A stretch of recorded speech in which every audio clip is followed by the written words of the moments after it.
శ్రీ గురుదత్త శ్రీ గురుదత్త. మనిషిని నిజంగా వెన్నంటి వచ్చేది వివేకమే గాని పాపపుణ్యాలు అసలే కాదు. మరి పాపపుణ్యాలు అంటూ ఉంటారు కదా అందరూ. పాపపుణ్యాలు కూడా చివరి వరకు మనిషి వెంట ఉండవండి. అవి తిరిగి ఉత్తర జీవితంలో కష్టసుఖాలుగా సంతోష దుఃఖాలుగా ఖర్చయిపోతాయి. మనిషిని వెన్నంట ఉండేవి పాపపుణ్యాలని చాలామంది చెబుతూ ఉంటారు, కానీ కాదు. ఆయన ఉత్తర జీవితంలో కూడా అవి కష్టసుఖాలుగా సంతోష దుఃఖాలుగా ఖర్చయిపోతూ ఉంటాయి. జ్ఞాని పరిపూర్ణమైన స్పష్టతతో ఉంటాడు కనుక అతని పుణ్యకర్మలు ఎవరికి చెందుతాయి? మిత్రులకు చెందుతాయి. మరి పాపకర్మలన్నీ అతని ఎడల శత్రుత్వ భావన ఉన్న వాళ్ళందరికీ కూడా బదిలీ అయిపోతాయి. అదేంటండి, పాపకర్మలన్నీ శత్రుత్వ భావన ఉన్న వాళ్ళకి ఎలా బదిలీ అవుతాయి అంటే, మనకి శత్రువుని, మన శత్రువు ఎవరైతే ఉన్నారో అతన్ని మనం 100 సార్లు తలుచుకుంటూ ఉంటాం. కాబట్టి వాడి పాపకర్మలన్నీ మనం అనుభవించాలి. కాబట్టి అనవసరమైన వ్యక్తుల గురించి ఎక్కువ చర్చలు చేసుకోవడం, మనకు కాదు అన్న వ్యక్తిని గురించి మనం ఎందుకు చర్చ పెట్టాలి? ఆ వ్యక్తి మనకి సరిపోడు, మన స్థాయికి అందట్లేదు, మన జ్ఞానానికి అతను అందట్లేదు, మన భావాలతో అతను సరితూగట్లేదు అనుకున్నప్పుడు అతని గురించి అనవసరమైన చర్చలు పెట్టి సమయాన్ని వృధా చేసుకోవద్దని మన ఆధ్యాత్మిక బోధ మనకి తెలియజేస్తుంది. అంటే పాపకర్మలన్నీ అతని ఎడల శత్రుత్వ భావన ఉన్న వాళ్ళకి ఖచ్చితంగా బదిలీ అవుతాయి. అతని ఆస్తిని సంతానం పంచుకుంటారు. అతనికి మాత్రం జ్ఞానం తప్ప ఏది కూడా అంటదు. మిత్రత్వం అంటే ఇక్కడ మానసిక ఐక్యత, వ్యతిరేకత జనించని ఏకత అని అర్థం. అంటే శత్రుత్వం అంటే వ్యతిరేకత. జ్ఞాని కర్మలను భావాలను అర్థం చేసుకోలేక తప్పుపట్టి వ్యతిరేకించడం అన్నమాట. అందుకే ఆత్మజ్ఞానితో మన ప్రవర్తన చాలా చాలా జాగ్రత్తగా ఉండాలి.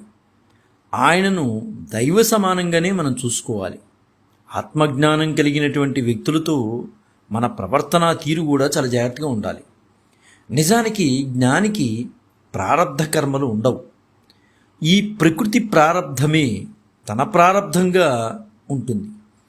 జ్ఞాని దేహత్యాగం మనకి ప్రత్యేక కర్మగా కనిపిస్తుంది, కానీ జ్ఞానికి మరణం కూడా ఉండదు.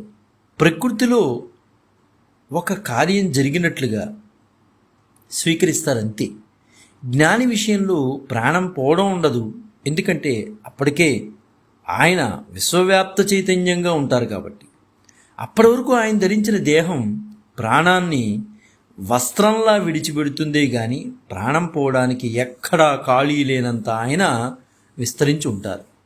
కారణం లేకుండా కార్యం ఉండదు. అంటే ఈ విశ్వం అంతా కూడా కార్యకారణ సంబంధంతో కలిగి ఉన్నదని మన అందరికీ తెలుసు. అంటే కార్యం లేకుండా కర్మ ఉండదు.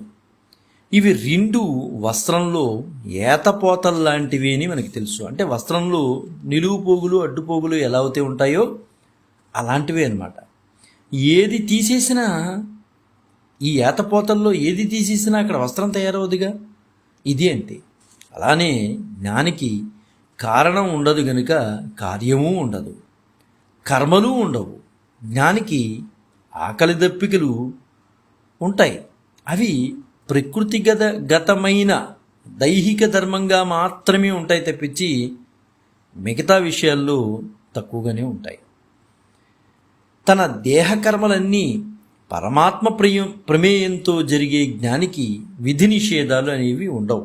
అంటే నిషిద్ధ కర్మలు చేస్తారని కాదు, ఆయన చేసే కర్మల్లో మన మనస్సుతో లోపాలు వెతకవద్దని అర్థం. ఇక్కడ జ్ఞానికి కూడా దేహం ఉన్నంత వరకు దైనందిన జీవితం ఉంటుంది. అది అత్యంత స్పష్టతతో కూడి ఉంటుందండి జ్ఞాని యొక్క దేహం మాత్రం. జ్ఞాని నిర్వర్తించేటటువంటి ప్రతి పని కూడా ఆ పని యొక్క ఉద్దేశాన్ని ప్రతిబింబించేదిగా ఉంటుంది.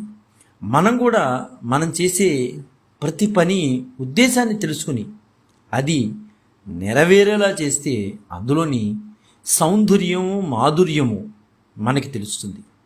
మన సంప్రదాయంలో పెళ్లి క్రతువు అంతా కూడా ఆ దంపతులు సుఖంగా ఉండేందుకు చెప్పింది, కానీ అది అవసరమైన శాస్త్ర ప్రక్రియ అండి. పటాటోపం కోసం చేసేది కాదు, నలుగురి మెప్పు కోసం చేయడం మన సంప్రదాయం కాదు. అసలు నలుగురిని ఇబ్బంది పడకుండా చేయడమే మన సంప్రదాయం. కేవలం పెళ్లి విషయంలోనే కాదండి, జీవ సంస్కారాలైనా షోడశ సంస్కారాలైనా వాటిని ఉద్దేశాన్ని తెలుసుకుని దాని ప్రకారం చేస్తేనే మనకు ప్రయోజనం అనేది ఉంటుంది. ఆడంబరంగా చేయడం వలన ప్రయోజనం అందంగా పోగా శాస్త్రాన్ని తృణీకరించిన దోషం కూడా తప్పదు, అనుభవించాల్సింది. దైవం నాలోనే ఉన్నాడని ముందుకు సాగితే వేదాంత బోధ మనకు అర్థమవుతుందండి. పరమార్థం మనకి ఖచ్చితంగా తెలుస్తాయి. అయితే దైవాన్ని రాయిగా పరాయిగా చూస్తూ ఎంత వేదాంతం విన్నా వల్లె వేసినా ఉపయోగం అనేది ఉండదు. వివేకం మనిషికి దేవుడిచ్చినటువంటి గొప్ప అవకాశం అండి. ఎవరికి ఇవ్వలా, అలాంటిది మనిషికి మాత్రమే వివేకం అనేది ఇచ్చాడు దేవుడు. అవివేకం పశు ప్రవృత్తికి నిదర్శనం. ఖచ్చితంగా పశువులకి అవివేకమే ఉంటుంది. వివేకానికి హోదా, చదువు, విజ్ఞానం, ఐశ్వర్యం ఏది అక్కర్లేదు. కళ్ళెదురుగా ఉన్న దాన్ని అర్థం చేసుకోవడం వస్తే చాలండి. వివేకం అంటే ఏదో చదువు, గొప్ప చదువు చదివాడు కాబట్టి వాడి వివేకం ఉంది అంటే అది సరైన పదం కాదు. డబ్బు ఉంది కాబట్టి వాడు వివేకవంతుడు అంటే అది సరైన పదం కాదు. కేవలం మన కళ్ళ ఎదురుకుండా ఉండే విషయాన్ని మనం గమనించుకోగలిగితే చాలు. వివేకమే మనిషికి దైవం ఇచ్చినటువంటి అనుగ్రహం. అదే దైవాన్ని తెలుసుకునే అవకాశాన్ని కల్పిస్తుంది. ఆ వివేకమే సామాన్యమైన జీవితంలోని జ్ఞానాన్ని పొందే అవకాశం అనేది ఉంటుంది. ఇక్కడ సామాన్యం అంటే మన భౌతిక పరిస్థితులను అలా మార్చుకోమని కాదండి. ఇక్కడ మనం అర్థం చేసుకోవాల్సిన సామాన్యం అన్నాడని ఏమీ లేకుండా బతకమని కాదు, మనస్సును అలా సామాన్యంగా ఉంచమని అని అర్థం.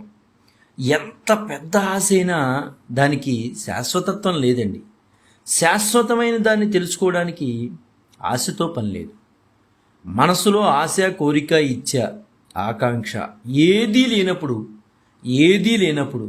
వ్యక్తమయ్యే జ్ఞానమే శాశ్వతమైనదని మనం అందరం కూడా గమనించుకోవాలి. జై గురుదత్త, శ్రీ గురుదత్త, శ్రీపాద శ్రీవల్లభ చరణదాసులు, మానికొండ రాజశేఖర శర్మ, రాజమహేంద్రవరం. స్వస్తి.